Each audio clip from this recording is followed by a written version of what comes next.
أعوذ بالله من الشيطان الرجيم بسم الله الرحمن الرحيم والصلاة والسلام على رسول الله وعلى آله الطاهرين أما بعد اللهم اشرح لي صدري ويسر لي أمري واحلل عقدة من لساني يفقه قولي. Avant de commencer la vidéo, je vous invite à mettre à j'aime la vidéo, la partager, vous abonner à la chaîne si vous n'êtes pas encore abonné. Vous pouvez réagir dans les commentaires en marquant référence ou en réagissant à cette présente vidéo. Là, le titre, c'est l'apparition du dragon chinois, Gog, qui va causer la guerre mondiale contre l'Amérique, d'après ce qui est cité dans le livre Safar al-Ru'ya, le livre de l'Apocalypse, si je ne me trompe pas, qui a été dit depuis 2000 ans.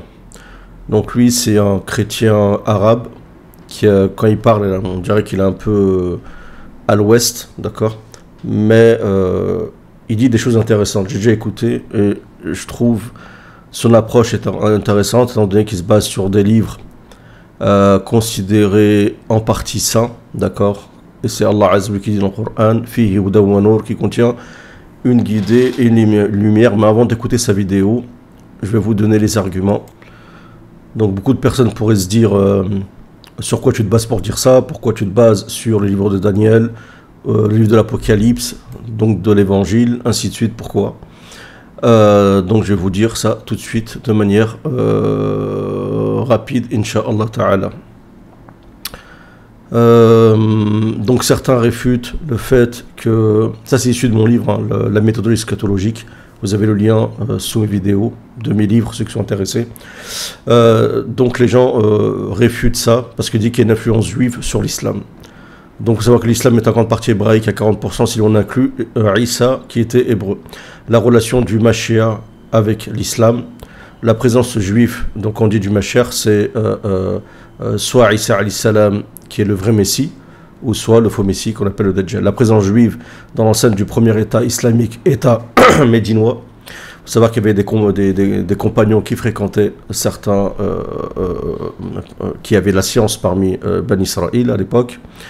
La similitude entre les deux langues sémites, arabe et hébreu, l'élection des deux peuples, hébreux et musulmans, un seul Dieu à la tête de sa 4 religions, dont un législateur commun, donc plutôt 4 législations, à savoir on rajoute le sabéisme, la conversion de juifs au premier temps de l'islam, le retour de Isa d'origine hébreu. D'accord, quand je dis hébreu, c'est de Bani Israël. Il y en a qui disent que hébreu, ça remonte à plus loin, que hébreu, c'est pas nécessairement l'affiliation à Bani Israël.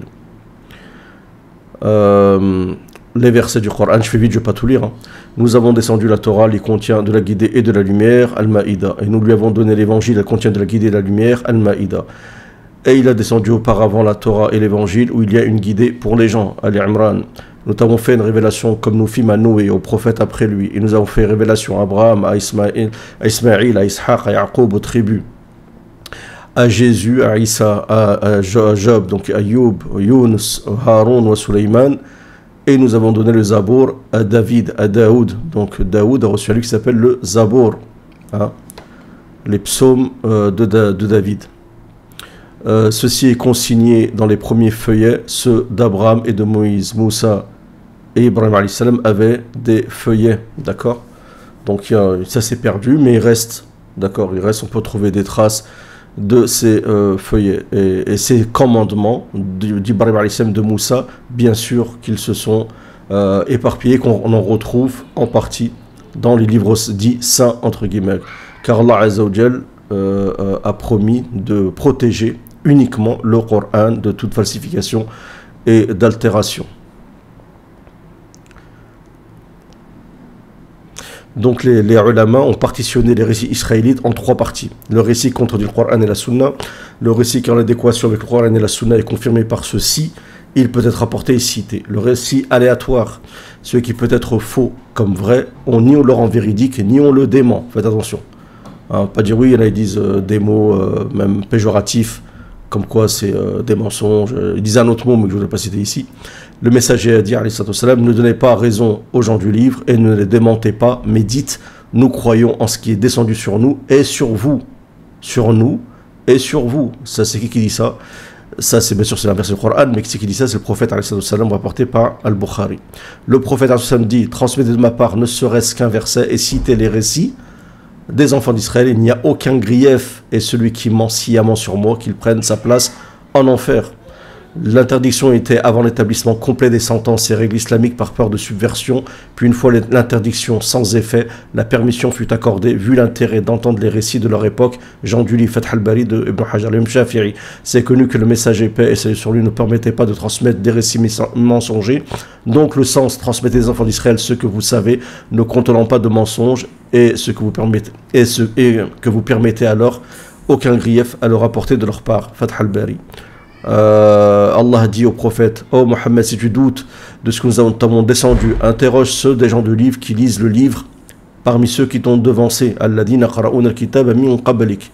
Le kitab, c'est un terme large qui indique en fait les livres saints de l'époque, dont le Zabour.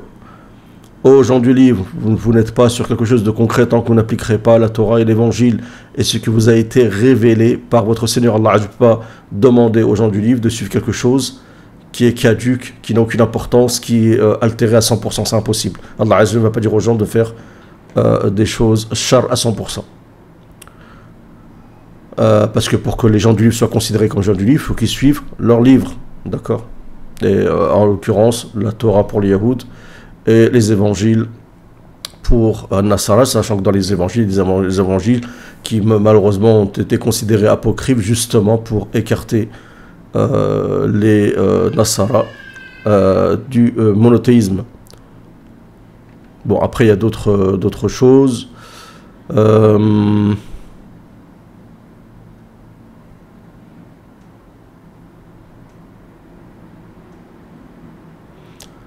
Donc voilà.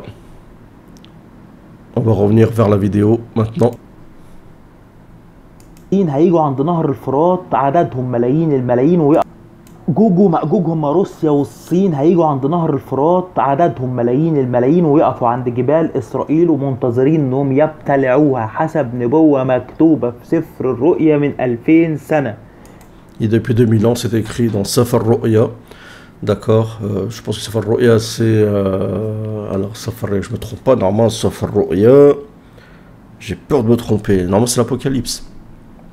Que Gog et Magog, et là subhanallah on voit sa pertinence, hein, malgré qu'il est chrétien dans l'eschatologie, parce que je suis arrivé à la même conclusion après des recherches, c'est que, et beaucoup de recherches, c'est que Gog c'est la Chine, et Russia c'est Magog. Magog en fait la Russie c'est le bras armé de la Chine, et elle est au service de la Chine, et ensuite il y a les plus petits bras comme l'Iran et d'autres puissances. Et quand on dit ça, je répète, ça ne veut pas dire que attention que l'Amérique, que l'Europe, eux, machallah, ils sont du côté du Mahdi, ils sont dans le haq, ainsi de suite. Ça ne veut pas dire ça.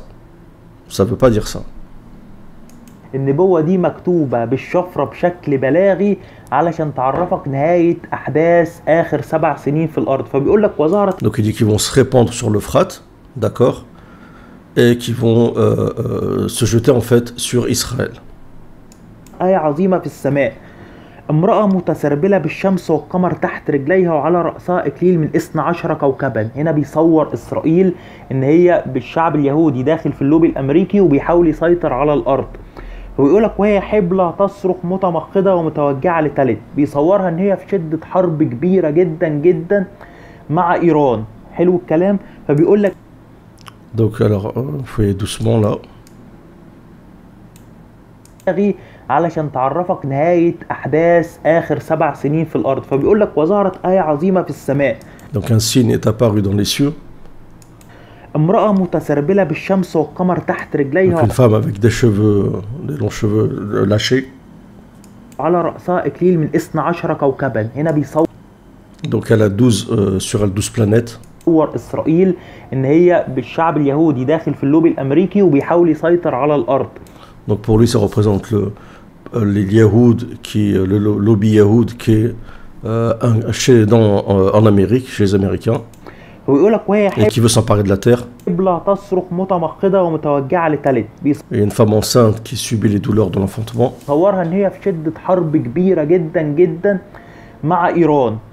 Et ça représente pour lui la guerre qu'elle a face à l'Iran. فبيقول لك ايه، وظهرت آية أخرى في السماء هوذا تنين عظيم أحمر له 7 رؤوس و10 قرون. Et il dit donc qu'il y a une sorte de dragon. Ce sera intéressant de méditer sur ça. On va écouter. مع إيران. حلو الكلام. فبيقول لك ايه، وظهرت آية أخرى في السماء هوذا تنين عظيم أحمر له Donc un dragon rouge. 7 رؤوس و10 قرون. Donc il y a Sab'at Qoros, je crois que c'est les griffes, 7 griffes et 10 cornes. وعلى رؤوسه 7 تيجان وذنبه يجر. Et il a 10 cornes. وعلى رأسه. Alors attendez. تيجان وذنبه يجر ثلث نجوم السماء. ده صورة لجوج ومأجوج روسيا والصين. En plus avec le dialecte égyptien. وعلى رؤوسه 7 تيجان وذنبه. Et il a 10 couronnes sur sa tête et sur sa queue. يجر ثلث نجوم السماء. ده صورة لجوج ومأجوج روسيا والصين. Et tire avec lui, je crois, des astres ou je sais pas quoi, qui représentent pour lui la Russie et la Chine. فترحم على الأرض والتنين اللي هو الصين وقف أمام المرأة العتيدة أن تلد حتى يبتلع ولدها متى ولدت. هنا في Là, c'est intéressant que donc le dragon se tient devant Israël pour essayer de s'emparer de l'enfant qu'elle va enfanter. Bon, l'enfant qu'elle va enfanter, on sait que pour nous, de notre côté, c'est Isa alayhi salam, et bien sûr que pour les Yahoud aujourd'hui, surtout ceux qui ne sont pas fidèles au commandement de la Torah, c'est le Dajjal. صورة بلاغية إن الست دي اللي هي شبه إسرائيل في شدة حرب في الشرق الأوسط، فهو منتظرها مجرد ما تلد أو تعلن انتصارها في هذه الحرب إن الصين وروسيا اللي هم جوج ومأجوج هيجوا على طول نهر الفرات وهتسقط بلد العراق وسوريا والخليج. كل الدول دي هتسقط وهتيجي الولايات المتحدة الأمريكية لدعم إسرائيل والاتحاد الأوروبي وهتكون الحرب العالمية الثالثة. Donc d'après son avis à lui, attention je dis pas qu'il a raison, il n'a pas raison, mais il dit que donc que la Chine avec ses alliés va s'attaquer donc à cette femme qui représente Israël et va détruire tous les pays du Moyen-Orient, dont l'Irak, voilà, c'est ce qu'on voit actuellement. D'accord, donc ça veut dire que pour l'instant, ceux qui détruisent le Moyen-Orient, ben, c'est Israël, d'accord. Et donc les Américains vont venir à l'aide, vont venir pour aider Israël, et ça va être pour lui la guerre mondiale. لأنه مكتوب وحدثت حرب في السماء، يعني الحرب العالمية الثالثة دي هيقابلها حرب فين؟ في السماء. Et il dit parce que il est écrit que ça correspondra à un combat dans les cieux, d'accord. Donc on veut dire par là un combat entre le bien et le mal, entre les shéatines et les anges, d'accord. Et pour moi ça conforte aussi l'idée de ce que je vous parlais du Tariq, qui est cette intronisation angélique, parce que étant donné que le combat se passe aussi dans le monde aussi des djinns, il n'y a pas que dans le monde terrestre, et bien automatiquement il faut une aide angélique, d'accord. Eux, c'est 2 démons. Ils ont tous un démon qui leur est accolé, d'accord, parce que Gog et Magog, c'est aussi dans le monde djinnique. هتكون ما بين الناس الساكنين على الأرض 4 زوايا الأرض هم أمريكا والاتحاد الأوروبي وروسيا والصين. أمريكا والاتحاد الأوروبي هتيجي تدعم إسرائيل.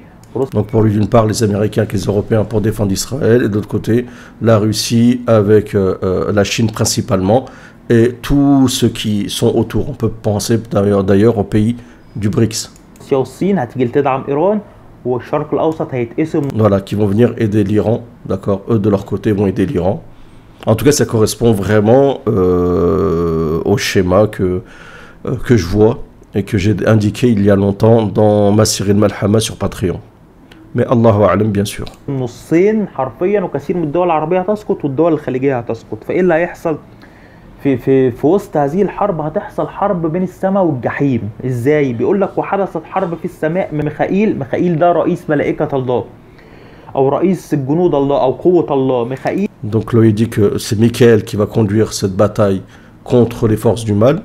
Eux les Yahoud ils privilégient toujours Michael, l'ange Michael sur Jibraïl. On sait que c'est en fait l'ange Gabriel.